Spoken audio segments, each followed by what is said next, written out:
I'm afraid your flight's aircraft has changed. Your new seat is 34B. Hank stared. That's economy, isn't it? Yes, she replied, turning slightly defensive. The new plane has fewer first-class seats. We had to reseat a few passengers based on priority tiers and payment type. Your original seat was booked using airline miles, which unfortunately ranks below our Sky Reach elite passengers. Stay with us till the end.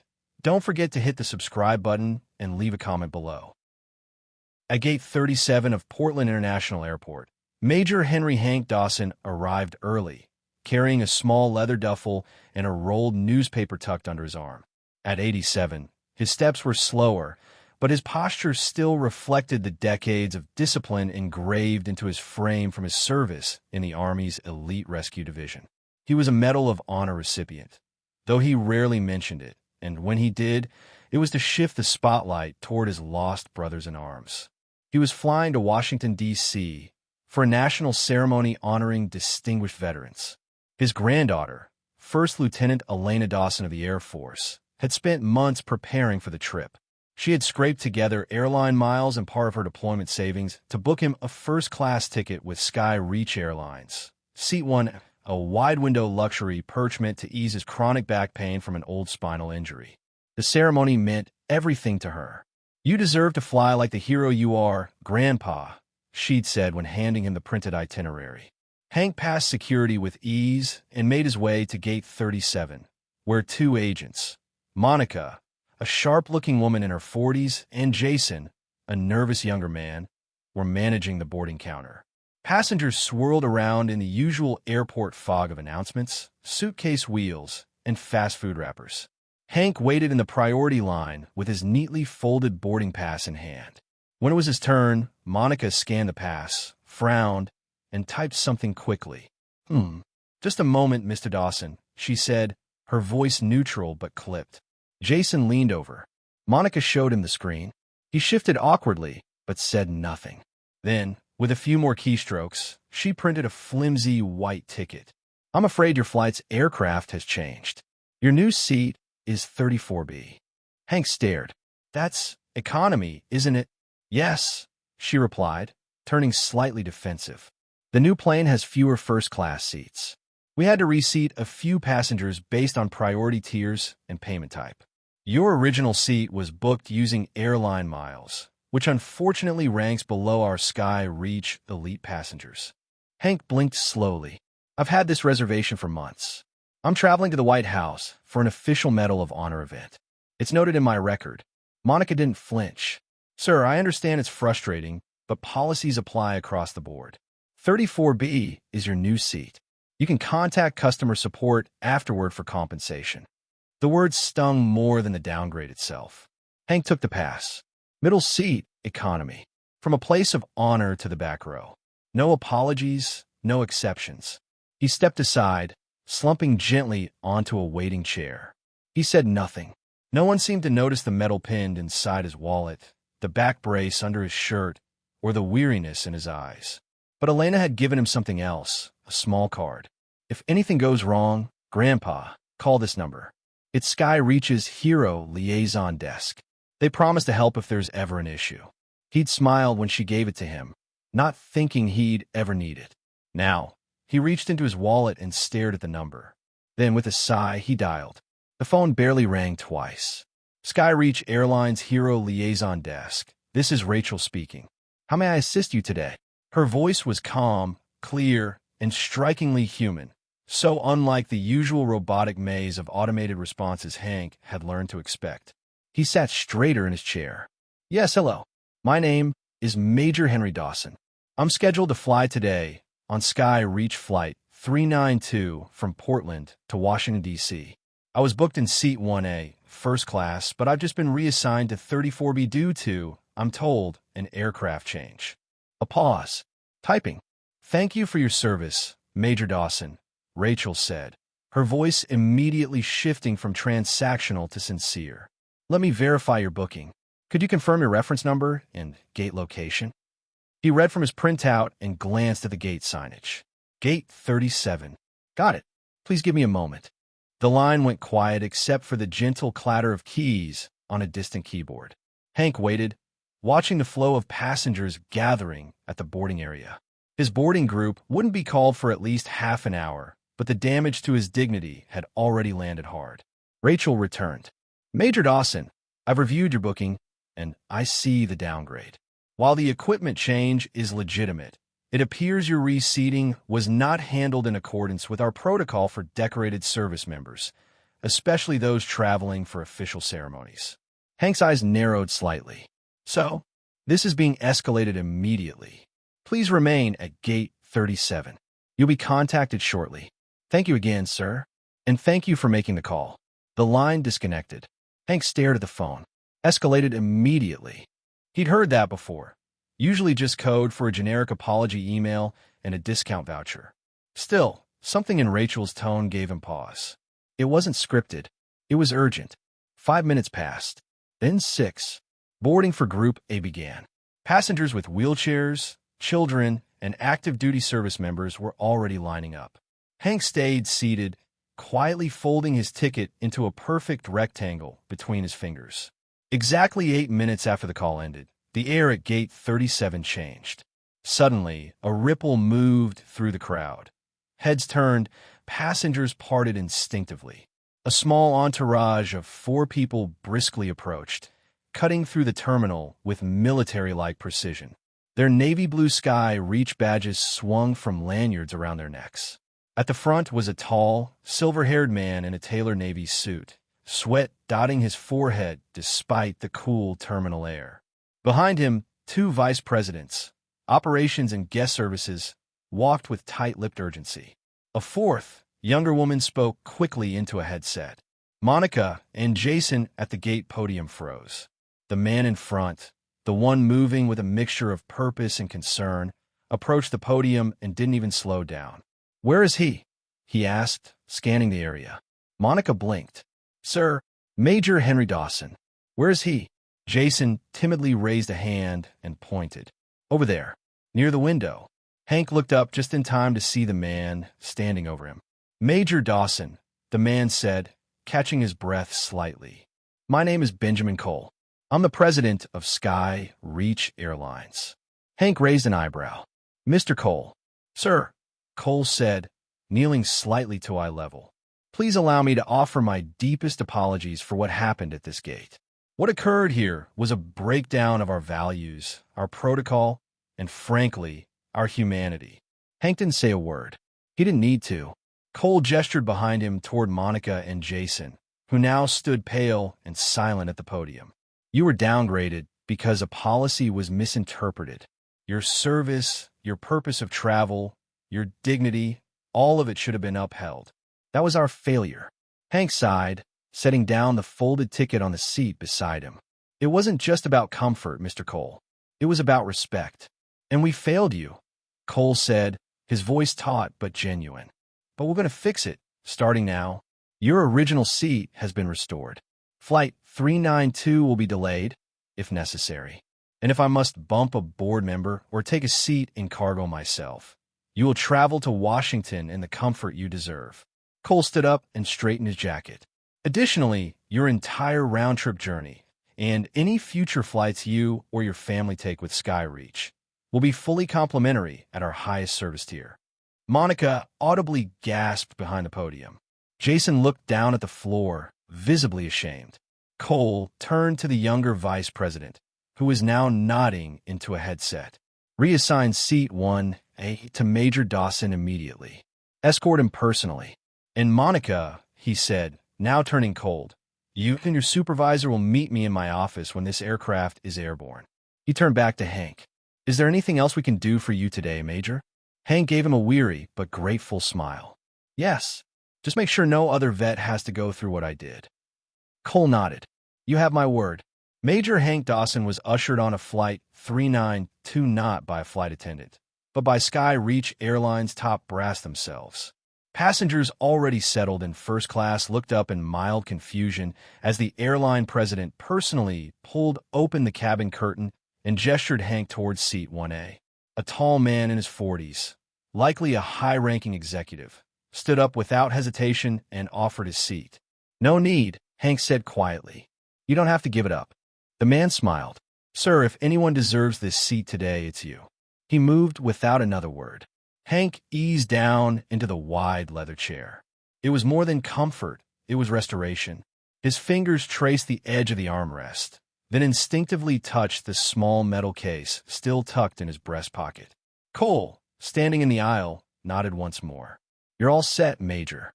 Safe travels.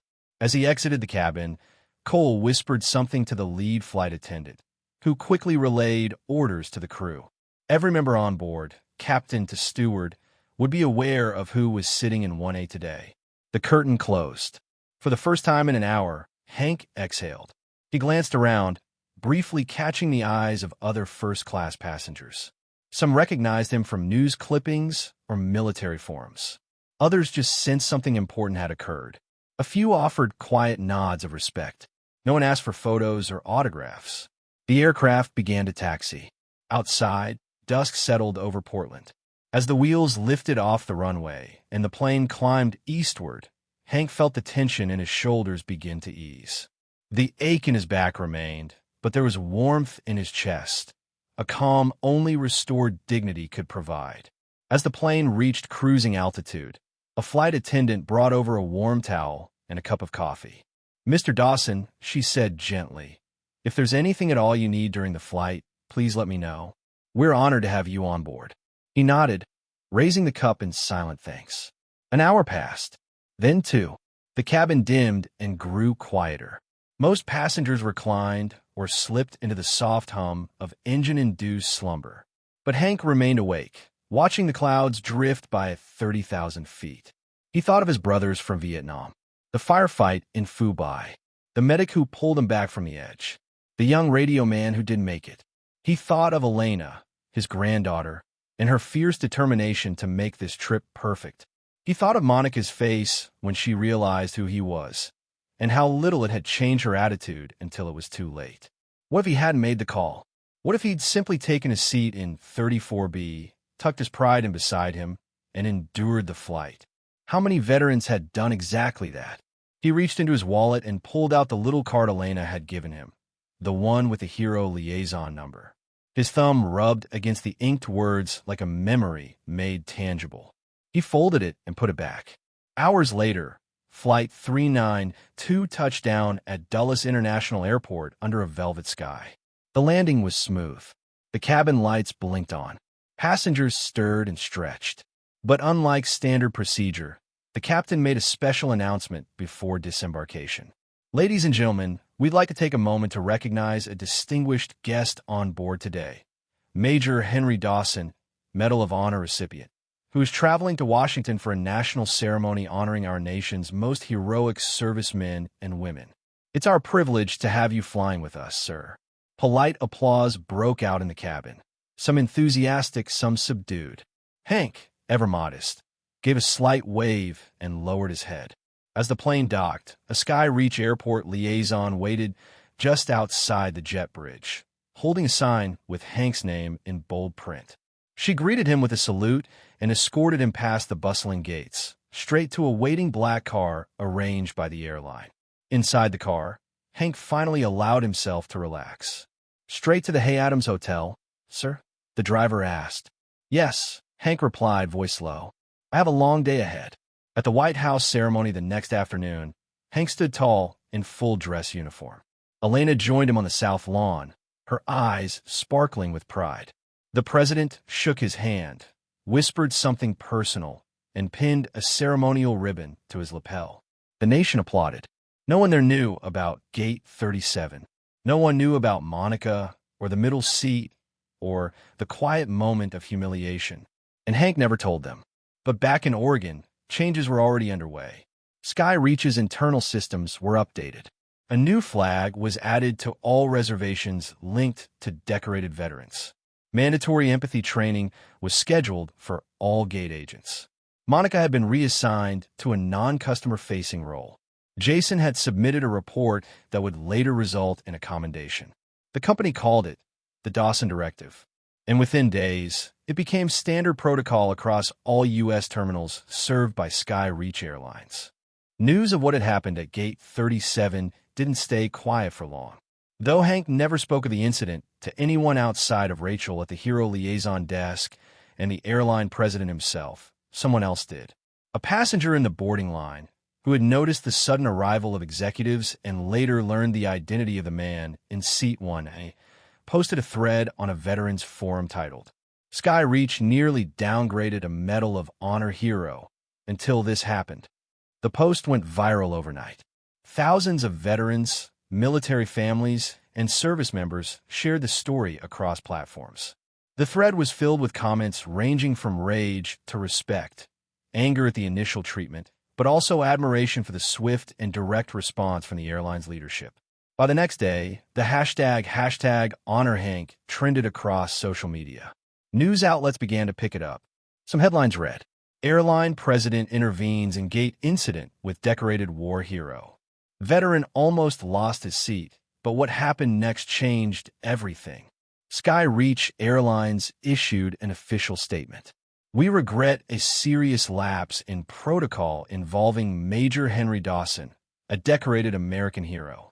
We have taken immediate corrective action and are implementing new training and escalation procedures system-wide, now officially known as the Dawson Directive."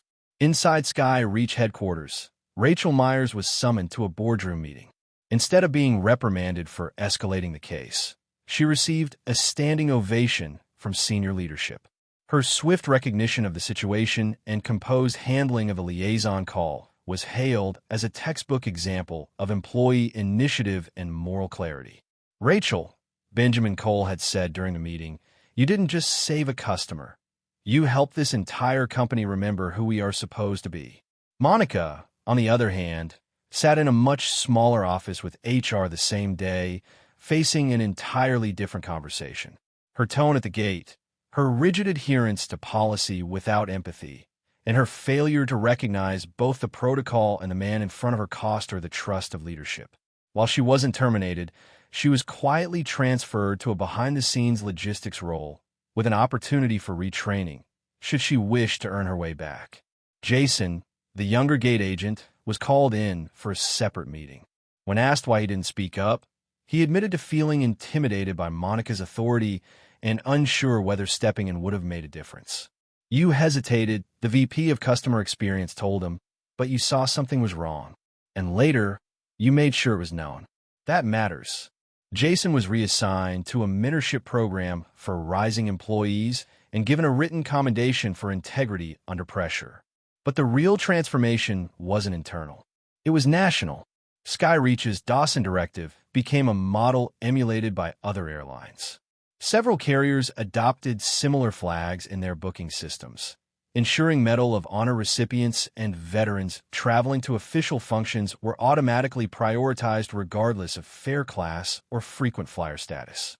Even the Department of Veterans Affairs praised the initiative in a public statement, calling it a small but powerful gesture of recognition for those who have given this nation the very best of themselves. Meanwhile, Hank kept himself. He spent 3 quiet days in Washington, attending the White House ceremony and several related events with Elena. The two shared breakfast each morning on the terrace of the Hay Adams, the Capitol visible in the morning haze. She never once mentioned the flight, not even when whispers began circulating among her fellow officers. But one afternoon, as they walked along the National Mall, Elena finally turned to him. "Grandpa," she said gently, "someone in my unit said there was some mix-up at the airport. Something about your seat." Hank chuckled, low and quiet. "Just a little turbulence at the gate," he said. "Nothing a few good people couldn't smooth out." She watched him for a moment, unsure if she should press. Then she smiled, respecting the space he'd chosen. "That's why I gave you the card," she said. "I figured if something went wrong, you'd find the right people." He looked at her and nodded slowly. "I did." They kept walking, the Washington Monument casting long shadows behind them. Back home in Oregon a week later, Hank returned to his modest one-story home near the outskirts of town. His neighbors waved. His mailman saluted. A local reporter left a voicemail requesting an interview. He never returned the call. Instead, he sat in his favorite recliner, poured himself a coffee, and opened a letter from Sky Reach. A formal apology, a platinum travel card, and a handwritten note from Benjamin Cole. "Major Dawson, Thank you for showing us what honor truly looks like. Not just with a medal, but in the way you carried yourself in the face of disrespect. We are better because of you." Tucked inside was a printed copy of the New Sky Reach Employee Handbook. Page 7 now began with a bold line. "If a Major Dawson ever stands before you, look closer. There's more behind that boarding pass than you'll ever see on screen." The days passed quietly for Major Hank Dawson after he returned for Washington. He resumed his routine: morning walks, a visit to the corner diner for eggs and black coffee, and tending to the small memorial garden behind his house. 5 small flagstones, each bearing initials, stood under a trimmed hedge. He never explained them to visitors, but anyone who served with him would know. The ceremony at the White House had been moving. Elena beamed with pride the entire day, and Hank had allowed himself to stand a little straighter during the anthem. But in truth, it wasn't the recognition that lingered in his mind. It was the moment at Gate 37. The way a system so polished, so technological, so efficient could still miss something as simple as human dignity. He thought often about Rachel, the liaison who answered his call. Her voice hadn't been dramatic or even overly warm, but it had been real, present, listening. He had no way of thanking her personally, so he mailed a handwritten note to Sky Reach's corporate office, addressed to her. "Rachel, you didn't know who I was. You didn't ask for proof or policy codes. You just heard a person who felt forgotten, and you responded. Thank you for that. H. Dawson." He never heard back. He didn't expect to. But a month later, when Elena visited him on leave, she brought a surprise. "I met someone," she said as she stepped out of her rental car. "She's been trying to track you down for weeks." From the passenger side emerged a woman in her 30s, wearing a Sky Reach pin and carrying a modest bouquet. "Major Dawson," she said with a bright but respectful smile. "I'm Rachel Myers." Hank was stunned. "You came all this way?" "I was attending a leadership summit in Seattle. I asked for a half-day off and drove down. I wanted to say thank you for your letter and for your grace that day." They sat on his porch for an hour, Elena bringing out lemonade and folding chairs. Rachel asked about Vietnam, about the call, about what he thought companies often miss when they talk about honoring veterans. Hank didn't speak in grand theories. He spoke in stories. Stories about men who never made it home, about moments when systems failed but individuals stepped up, about what it felt like to hold a Medal of Honor and still be seen as just another old man in line. Before leaving, Rachel handed him an envelope. Inside was a Sky Reach badge with the words, "Dawson Protocol Liaison, Rachel Myers." It had become a real position, and she was the first one to hold it. "Your story rewrote a page in our book," she said. He nodded. "Just promise me you'll keep reading it to others." "I will," she replied. As she drove away, Hank sat back, the sun warming his porch. Elena watched him quietly. "You know," she said, "they can rename protocols and issue memos all they want. But none of that would have happened if you didn't pick up that phone." Hank smiled. Sometimes the bravest thing a soldier can do is ask for help. 2 months later, a letter arrived from the Department of Defense. Inside was a formal invitation. "Major Henry Dawson is requested to serve as keynote speaker at the National Veterans Leadership Conference in Washington, D.C. Hank chuckled softly as he held the letter. Another trip, another speech, another suit to press. Elena, now stationed in Virginia, called the next day. "Grandpa, are you going to accept it?" "Of course," he said, "but only if I can fly Sky Reach again." When he booked his flight, things were different. No more customer service lines, no more fare class arguments. The moment his name went into the system, the Dawson Protocol triggered a custom alert. Within 2 hours, he received a personal email from Rachel Myers. "Dear Major Dawson, your reservation to Washington, D.C. has been personally confirmed. You will be seated in 1A, and a liaison will meet you curbside upon arrival at the airport. We're honored to welcome you back on board. Rachel." When Hank arrived at Portland International Airport this time, he was met not by confusion, but by respect. A Sky Reach representative greeted him by name, wheeled his modest luggage to the check-in counter, and walked him through security like a diplomat. There was no Gate 37 this time. The flight departed from Gate 1, reserved that day for priority boarding and dignitary-level guests. His name had been quietly added to the internal schedule notes. Veteran of honor, do not reassign. The gate agent, a young woman named Teresa, stood as he approached. Welcome back, Major Dawson, she said, offering a small salute. It's truly a privilege to have you with us today. Thank you, Hank replied with a slight smile. Just don't put me in 34B again. She laughed, and so did he. On board, the flight crew addressed him not as a passenger, but as a person. A short message was read over the intercom after takeoff, honoring the veterans on board, with a specific nod to Hank. There was no applause this time, no viral drama, just quiet recognition, the kind he liked best. As the flight reached cruising altitude, Hank leaned back in his seat, gazing out over the clouds. His spine still ached. His hands still bore the calluses of an old war. But his heart for once felt light. He didn't think of medals or speeches or hashtags.